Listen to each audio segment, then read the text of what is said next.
Oradan altını saklayasınlar.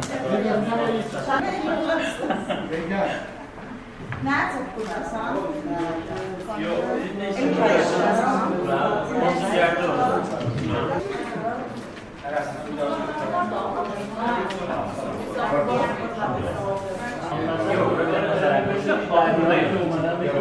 Yok, Yok, onun nefes açtı. Şimdi.